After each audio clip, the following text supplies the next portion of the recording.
Everyone, welcome back to another video. कैसे हैं आप लोग? I hope you are doing great. और मैं भी बिल्कुल ठीक हूँ, एकदम बढ़िया।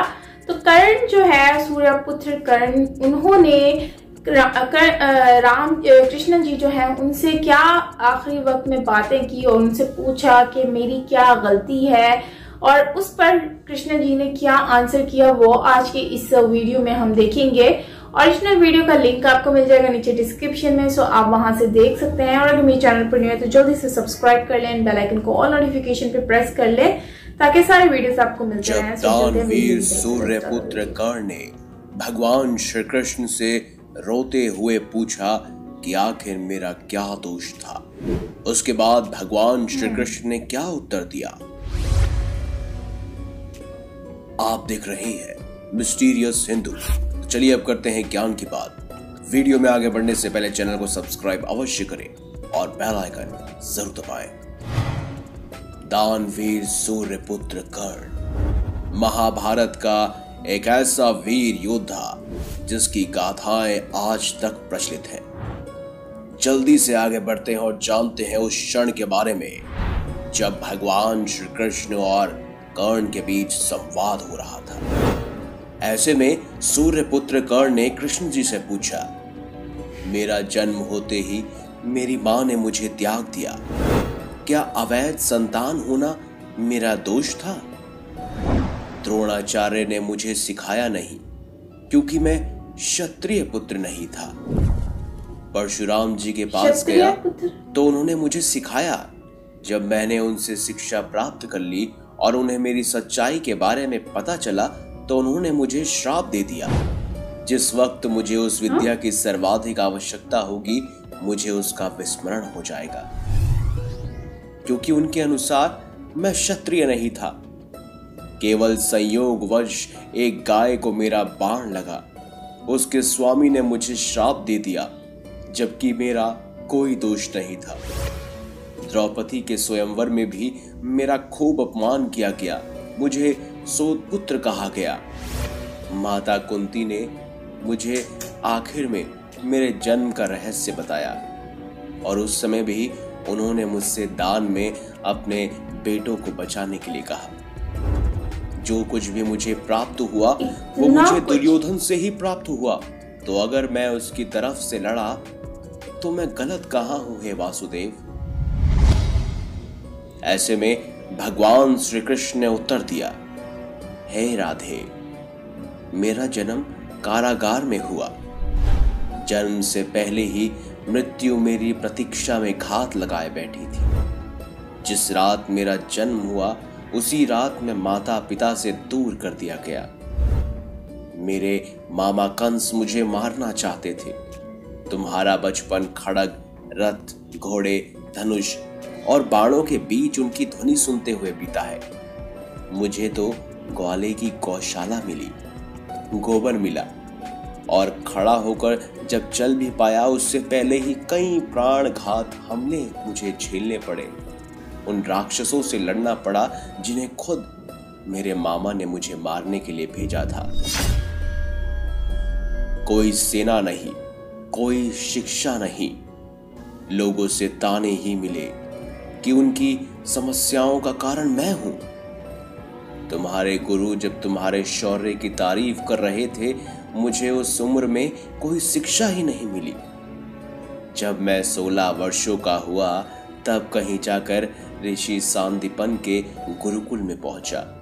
तुम अपनी पसंद की कन्या से विवाह कर सके, लेकिन जिस कन्या से मैंने प्रेम किया वो कभी मुझे मिली ही नहीं। मुझे उनसे विवाह करने पड़े जिन्हें मेरी चाहत थी या जिनको मैंने राक्षसों से बचाया था।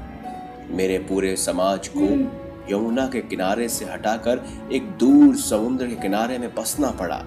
उन्हें जरासंध से बचाने के लिए मुझे ऐसा करना पड़ा। रण से पलायन करने के कारण मुझे रणछोड़ भी कहा गया। अगर दुर्योधन युद्ध जीतता भी है तो तुम्हें बहुत श्रेय मिलेगा हे राधे, लेकिन अगर धर्मराज युधिष्ठिर जीते तो मुझे क्या मिलेगा? मुझे केवल युद्ध और युद्ध से निर्माण हुई समस्याओं के लिए दोष दिया जाएगा। मुझे अनेकों श्राप झेलने पड़ेंगे। माताओं की पीड़ा का आह्वान करना पड़ेगा। अपने ही लोगों से मुझे दूर होना पड़ेगा। एक बात का स्मरण रहे राधे, हर किसी को जिंदगी चुनौतियां देती है। जिंदगी किसी के भी साथ न्याय नहीं करती। दुर्योधन ने अन्याय का सामना किया है तो युधिष्ठिर ने भी अन्याय भुगता है। लेकिन सत्य धर्म क्या है ये तुम भली भांति जानते हो। कोई बात नहीं अगर कितना भी अपमान हो, जो हमारा अधिकार है वो हमें ना मिले तो कोई बात नहीं।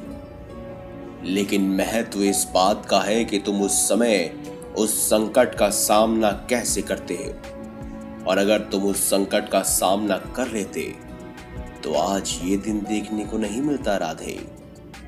इसीलिए रोना धोना बंद करो हे राधे। जिंदगी न्याय नहीं करती।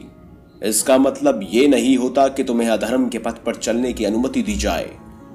आज तुम्हारा वध निश्चित है, वो भी अर्जुन के हाथों।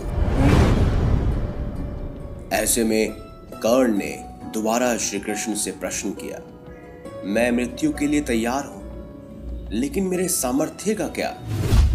तब भगवान श्री कृष्ण ने कहा, ये सोचो कि तुम्हें छल से मारना पड़ रहा है राधे। इससे बड़े सामर्थ्य की बात क्या होगी? तुम्हारा रथ उस भूमि में फंस चुका है, उसका पहिया तुम्हें निकालना ही पड़ेगा राधे। यही काल चक्र का नियम है।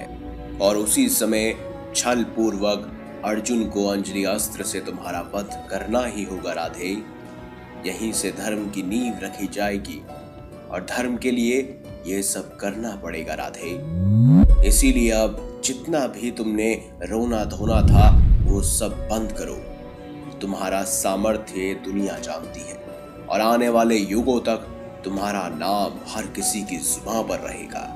सूर्यपुत्र दानवीर महारथी कर्ण। तो दोस्तों आपको कैसा लगा भगवान श्री कृष्ण और कर्ण का ये खास संवाद?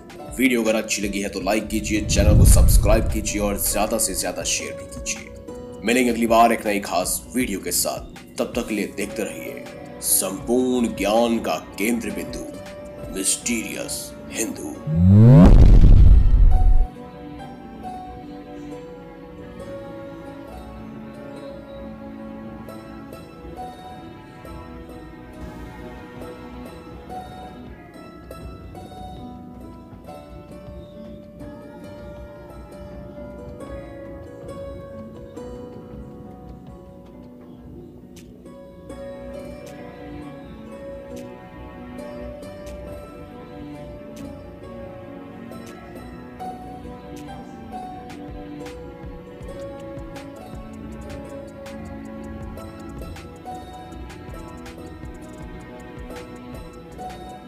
तो दोस्तों यहाँ पर होता है वीडियो का एंड। और इसमें हमने देखा कि जो कर्ण है बेसिकली उनको जब अर्जुन जो है उन्होंने उनका वध किया तो वो बेसिकली चीटिंग से किया था, क्योंकि कर्ण जो है वो बहुत ज्यादा पावरफुल थे, जिसकी वजह से उन्होंने जो है उसका वध करने की कोशिश की थी अर्जुन की। तो खैर कहने का मतलब ये है कि जो कर्ण है उन्होंने इस बात पर मतलब दुखी होकर उन्होंने ये बात कही थी कि मतलब कि वो ये कह रहे थे कि शुरू से मेरे साथ इतना कुछ बुरा हुआ है और इतना कुछ मैंने फेस किया है, तो यार फिर भी मतलब कि पैदा होते ही उनको मतलब कि उनकी माता ने छोड़ दिया था। उसके बाद उनको जो है मतलब कि इतनी सारी प्रॉब्लम हुई, फेस करनी पड़ी। फिर उसके बाद शिक्षा के लिए गुरु जो है उन्होंने उनको मतलब कुछ सिखाया नहीं, फिर कृष्ण जी ने मेरे ख्याल से सिखाया था उनको। तो उसके बाद फिर उनको रियलिटी पता चली, तो मतलब उनके साथ इतना बुरा हुआ, उन्होंने इतना कुछ सहा।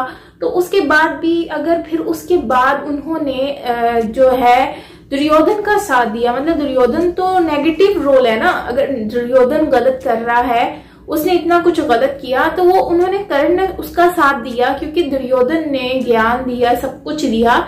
तो कर्ण ने उसके बदले में दुर्योधन का साथ दिया। तो वो कहते हैं कि अगर मैंने ये किया तो फिर मेरा क्या गलती है यहाँ पर, तो मेरा क्या कसूर। तो वहां पर जो है कृष्णा जी जो होते हैं वो एक्सप्लेन करते हैं कि देखो तुम गलत नहीं थे, अगर तुमने इतना कुछ फेस किया तो मैंने भी वो सब फेस किया, लेकिन शायद तुमने वो सब फेस नहीं किया जो मैंने किया, मतलब कि तुमसे ज्यादा फेस किया। लाइक मतलब कि वो राधा के बारे में बताया कि वो नहीं मिली, उसके बाद फिर उनको उतनी सारी और मतलब सबके साथ शादी करनी पड़ी क्योंकि वो मुश्किल में थी, उनको बचाने के लिए, मतलब कि उनके ऊपर इल्जामात थे, तो उसकी वजह से जो है कृष्ण जी ने उन सबसे शादी कर ली थी।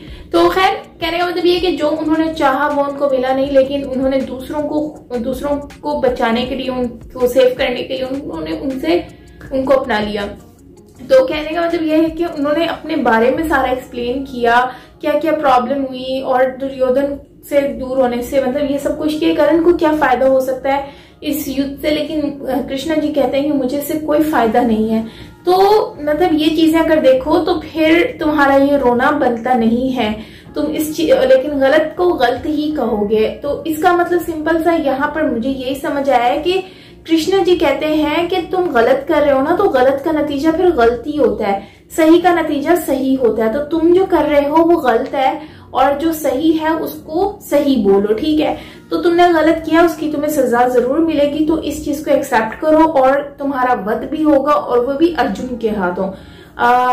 अर्जुन के हाथों शायद इस वजह से क्योंकि द्रौपदी के साथ ये जो इंसिडेंट हुआ था, तो शायद इस वजह से जो है वो कर्ण के हाथों जो है वो अर्जुन के हाथों कर्ण का वध करवाया गया। क्योंकि अभिमन्यु का भी जो है वो मतलब अभिमन्यु का जब वध हुआ था उस टाइम पर भी ये सारे लोग ही थे ना, तो उसमें कर्ण भी था। तो जाहिर सी बात है फिर जो है वो इसी चीज का बदला लेने के लिए, मुझे जहां तक लगता है, शायद हो सकता है मैं गलत भी हूं, तो आप लोग मुझे कमेंट सेक्शन में जरूर बताइएगा, लेकिन मुझे ऐसा लगता है कि यही हुआ था।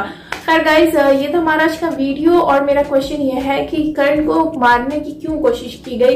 इसीलिए कि अभिमन्यु और द्रौपदी जी के साथ जो इंसिडेंट हुआ था उसकी वजह से, या फिर इसके पीछे कोई और रीजन है, तो जरूर बताइएगा, मैं जानना चाहूंगी। बाकी मिलते हैं नेक्स्ट वीडियो के साथ, अपना बहुत सारा ख्याल रखिएगा। Till then take care, bye bye.